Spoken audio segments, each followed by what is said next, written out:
అందరికీ నమస్కారం. Welcome to again politics. నమస్కారం గౌతమ్ గారు. నమస్తే అండి. సార్, ఆహ్, ఎలక్షన్స్‌లో అంటే ఎలక్షన్స్ అంటే అప్పుడు వచ్చే మజానే వేరు. ఇప్పుడు తాజాగా ఎమ్మెల్సీ ఎలక్షన్స్, విశాఖకు సంబంధించిన ఎమ్మెల్సీ ఎలక్షన్ ఒకటి అవును. తెరపైకెక్కింది. ఉమ్మడి విశాఖ ఎమ్మెల్సీ ఎలక్షన్ జరుగుతుంది. స్థానిక సంస్థలు స్థానిక సంస్థల దీంట్లో కోటాలో. అప్పుడు జనసేనలోకి ఆయన వెళ్ళిపోయి, ఆయన ఎమ్మెల్యేగా గెలవటం మూలాన ఆయన మీద అనర్హత వేటు వేసి, దాన్ని ఇప్పుడు ఎన్నికలు వచ్చినియి. స్థానిక ఓకే. సంస్థలు అందరూ కలిసి ఓటు వేయాలి. ఓటు వేయాలి. ఎంపీటీసీ, జెడ్పీటీసీలు ఆహా! ఆడ విశాఖ ఇట్లాగా వీళ్ళు కార్పొరేటర్లు వాళ్ళందరూ కలిసి ఇప్పుడు ఓటు చేసి ఆ ఓట్ చేసి స్థానాన్ని ఎన్నుకోవాల్సిన అవసరం ఉంది. యాహ్!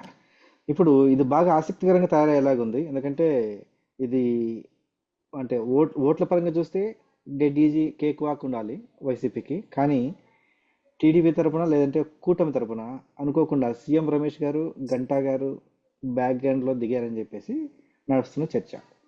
బొత్స అవును. గారు ఏంటి? బొత్స గారి పరిస్థితి ఏంటి? ఆయన బలిపశు అవ్వబోతున్నారా? లేదంటే ఈజీగా గెలిచి మళ్ళీ ఆ, అసెంబ్లీలో అడుగుపెట్టబోతున్నారా? లేదంటే శాసనమండలిలో అడుగుపెట్టబోతున్నారా?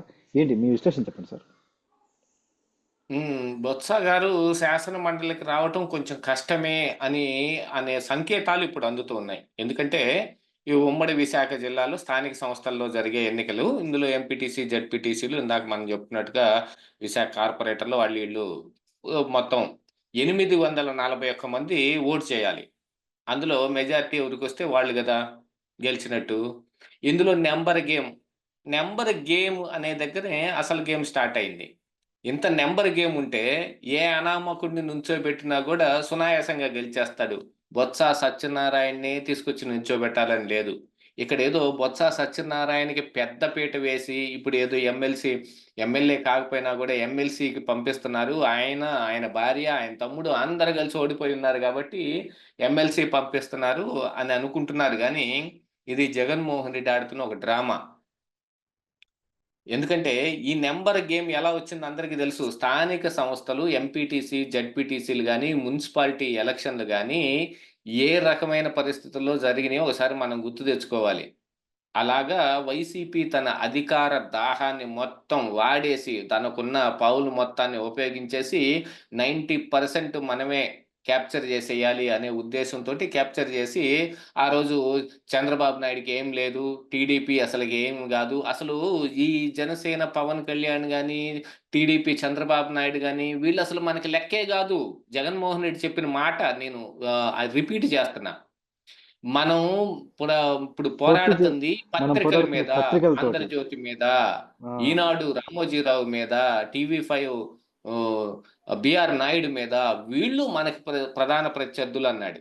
Correct sir. జగన్మోహన్ రెడ్డి చెప్పిన మాటే ఇది. ఏది కరెక్ట్ సార్. ఎంపీటీసీ, జడ్పీటీసీలు స్థానిక సంస్థలు గాని, మున్సిపాలిటీలు గాని వీటిల్లో గెలిచిన తర్వాత ఆయన చెప్పిన మాటిది. ఇప్పుడేమవుతుంది? అలా ఆ ఎన్నిక ఎలా జరిగింది? ఏ రకంగా జరిగింది? అందరికీ తెలుసు. అధికారాన్ని ఉపయోగపెట్టి ఆ రోజు జేశారు. మరి అదే అధికారం ఈరోజు వాడితే ఏమవుతుంది చెప్పండి? ఆ వాడే ప్రయత్నమే ఈరోజు అందరూ జేస్తుంది. ఆల్‌మోస్ట్ ఆలు ఒక వి విశాఖలో ఈ కార్పొరేటర్లు మొత్తాన్ని టీడీపీ తమ వైపు తిప్పుకోవటం జరిగింది. ఇప్పుడు ఉన్న 841 సీట్లలో 200 టీడీపీకి అచ్చంగా ఉన్నాయి. మిగతాది 641 మనకు పడితే మనమే గెలుస్తామంటారు. ఇందులో మరి ఒక 300 మందిని లాగేశారనుకోండి. ఏంటి పరిస్థితి? కాదు 200 మందిని లాగినా గూడా ఏంటి పరిస్థితి? బొత్స ఓడిపోతాడు గదా! ఆ లాగే ప్రయత్నమే ఇప్పుడు జరుగుద్ది. ఎందుకంటే ఆ ఇందులోనూ రోజు అందులో ఆ! కొంతమంది ఓటుకి రాకపోయే అవకాశం కూడా ఉంటుంది కదా. ఓటుకి రాకపోయే అవకాశం ఉంటుంది. అయన్నీ ఏంటంటే ఇప్పుడు అధికారంలో ఉన్న వాళ్ళకి ఈజీ అవుతాయి. ఇలాంటి పనులన్నీ చేయటం. ఓట్లు వెయ్యలేదు. కంపల్సరీ వేయాల్సిన అవసరం ఉంటది. విప్ జారీ చేసుకునే అవకాశం గూడా ఉంటదనుకుంటాను ఇందులో. ఎందుకంటే ఇవి పార్టీ సింబల్ మీద జరిగే ఎన్నిక గదా! ఈ స్థానిక సంస్థలు గాని, ఓ, ఎంపీటీసీలు వీటికి విప్పే అవకాశం ఉంటుందా? ఎంపీ ఉండొచ్చు అనుకుంటున్నాను. ఓకే. ఎందుకంటే వాళ్ళు కూడా మరి చట్టసభలోనే విప్పు పనిచేస్తుందో లేదో తెలియదు కానీ వీళ్ళకి పనిచేస్తుందో లేదో తెలియదు కానీ సబ్జెక్ట్ టు కరెక్షన్ దాని మీద కొంచెం క్లారిఫికేషన్ తీసుకోవాల్సిన అవసరం ఉంది. కాకపోతే మరి విప్పు కంటే బాగా బలమైన నిప్పు లాంటి డబ్బు వీళ్ళ దగ్గర ఉంది కదా! దాన్ని వాడి తెప్పించుకునే ప్రయత్నం చేస్తారు. కాకపోతే అంతకంటే బలమైనది ఇప్పుడు అధికారం. అధికారంలో ఉంటే ఇప్ ఈ ఇప్పుడు ఈ ఎన్నికలో సహకరిస్తే 5 సంవత్సరాలు ఏ డోకా ఉండదు. ఆ ఎంపీటీసీకి గాని, ఆ జెడ్పీటీసీకి గాని, ఆ కార్పొరేటర్‌లకు గాని. ఆలోచించుకోండి. ఇంతకాలం వాళ్ళు గెలుపొందిన దగ్గర నుంచి ఇప్పటి వరకు అంటే దాదాపుగా 3 సంవత్సరాలు వాళ్ళే రాజ్యం చేశారు. ఇప్పుడు ఈ కారణంతోటి తెలుగుదేశం పార్టీలోకి వెళ్ళే ఒక సదవకాశం లభిస్తుంది. ఎమ్మెల్యేలు గాని, ఎంపీలు గాని, రాజ్యసభకి ఎన్నిక కాబడిన వాళ్ళు గాని, ఎమ్మెల్సీలు గాని చాలామంది ఇప్పుడు అధికారంలో ఉన్న టీడీపీలోకో, జనసేనలోకో జంప్ అవ్వటానికి ఎదురు చూస్తా ఉన్నారు. కాకపోతే వాళ్ళ దగ్గర సఫిషియెంట్ నంబర్ 164 నంబర్ ఉంది. వాళ్ళకి అవసరం లేదు. దాంతో పాటుగా ఇప్పుడు వీళ్ళందరిని తీసుకుంటే అందరిని అసైన్ చేయటం కూడా కష్టమైపోయిద్ది. కానీ ఇప్పుడు ఎంపీటీసీలకు గాని, జెడ్పీటీసీలకు గాని, కార్పొరేటర్‌లకు గాని సదవకాశం. పార్టీయే ఆహ్వానిస్తది. ఇంతకు ముందైతే మేము వస్తాం అని అడుక్కున్నప్పటికీ గూడా రానిస్తే రానియొచ్చు, లేకపోతే లేదు. ఎందుకంటే ఆల్రెడీ అక్కడ వేరే వాళ్ళుంటారు గాబట్టి. కానీ ఇప్పుడేంటి ఎన్నిక నడుస్తుంది. అందున ఎన్నికల్లో గెలుపొందిన 2 నెలల తర్వాతన వచ్చిన ఎమ్మెల్సీ ఎన్నిక, స్థానిక సంస్థలు, ఓటింగ్ జరిగే ఎన్నిక యాక్చువల్‌గానైతే ఈ ఎన్నిక కూడా జరగకుండా వాళ్ళు లెటర్‌లిస్తే సరిపోయిద్దనుకుంటాను. మరి అలాగ ఇవ్వటానికి ఎవరు సంసిద్ధంగా లేరేమో! ఎన్నిక అనివార్యమై కూర్చుంది. ఎన్నిక అనివార్యమైనప్పుడే ఇట్లాంటి వాటిల్లో పెడతారు. ఆహ్, దాంతో పాటుగా ఏంటంటే ఇప్పుడు ఎదురు పార్టీ వాళ్ళు అభ్యర్థిని పెట్టలేదనుకోండి, అప్పుడు యునానిమస్‌గా బొత్స గెలుస్తాడు. కానీ ఈ రోజున వాళ్ళు క్యాండిడేట్‌ని పెట్టటం జరుగుతుంది. అంటే వాళ్ళు కూడా నంబర్ గేమ్ ఆడబోతున్నారు. వీళ్ళు నంబర్స్ ఉన్నాయి అని వీళ్ళు అనుకుంటున్నారు. అధికారం ఉంది అని వాళ్ళు అనుకుంటున్నారు. ఎప్పుడైనా సరే అధికారమే గెలుపొందుతుంది. అది మాత్రం కన్ఫర్మ్. అధికారంలో ఉన్నవాడికి కొమ్ము గాస్తేనో, లేపోతే వాడు తోక పట్టుకొని తిరిగితేనో మనకు గూడా అధికారం ఉన్నట్టే గదా! రేపు మళ్ళీ తిరిగి స్థానిక సంస్థల ఎన్నికలు జరిగితే, మళ్ళీ వీళ్ళందరికీ అక్కడ మళ్ళీ అదే స్థానాలు వాళ్ళకిచ్చే అవకాశం ఉంటది. మళ్ళీ వాళ్ళు గెలుపొందుతారు. మళ్ళీ 5 సంవత్సరాలుండొచ్చు. ఇక 2029 ఎన్నికలు ఎవరు గెలుస్తారు? ఆ తర్వాత రాజెవరు? రెడ్డెవరు? అది సంగతి తర్వాత. కానీ ఇప్పుడు మళ్ళీ గెలుపొందే అవకాశాన్ని ఏ ఎంపీటీసీ గాని, జెడ్పీటీసీ గాని కాలదనుకుంటాడు జెప్పండి. అధికారంలో ఉన్నవాళ్ళు గ్యారంటీ గెలుస్తారు. ఆ విషయం అయితే కనపడతా ఉంది. కాపోతే ఇక్కడ బొత్స సత్యనారాయణ నిలబడి తన పరువు పోగొట్టుకోబోతున్నాడు. కాకపోతే ఇక్కడేంటంటే జగన్మోహన్ రెడ్డి 2 రకాల గేమ్ ఆడాడు. ఇక్కడ ఎప్పుడైతే వైఎస్ఆర్ కాంగ్రెస్ పార్టీ వీక్ అయిందో, ఈ బొత్స లాంటి పెద్ద పెద్ద నాయకులు వీళ్ళందరూ సైలెంట్ అయిపోయారు. సైలెంట్ అయిపోవటం మూలాన కాంగ్రెస్ పార్టీ వాళ్ళని అట్రాక్ట్ చేసే విధంగా కొన్ని సంకేతాలు ఇవ్వటం జరుగుతుంది. వీళ్ళు కూడా అట్రాక్ట్ అవుతారేమో అనే అనుమానం కూడా జగన్మోహన్ రెడ్డికుంది. అందులో మొట్టమొదటి వాడు బొత్స సత్యనారాయణ. ఇంకా సీనియర్‌లు ఎవరున్నారు? బొత్స సత్యనారాయణ, ధర్మాన ప్రసాదు, తమ్మినేని సీతారాము ఇలాంటి వాళ్ళు వీళ్ళే గదా ఉంది. వీళ్ళందరినీ ఏదో రకంగా అసైన్ చేయాలని చూస్తున్నాడు. ధర్మాన ప్రసాద్ అయితే ఆల్రెడీ నేను రాజకీయాల నుంచి విరమించుకుంటున్నానని విరమించుకోవటం అనే స్టేట్మెంట్ కూడా ఇచ్చాడు. తమ్మినేని సీతారాం ఈ రోజే అనుకుంటాను నిన్న అనుకుంటాను దిక్కుమాలిన స్టేట్మెంట్ ఒకటి ఇచ్చాడు. అసలు పాస్ పుస్తకాల మీద జగన్మోహన్ రెడ్డి బొమ్మేసిన సంగతి జగన్మోహన్ రెడ్డికే తెలీదు. అధికారులు అత్యుత్సాహంతో వేశారు అని. మరి మనందరం ఏం పిచ్చోళ్ళమా?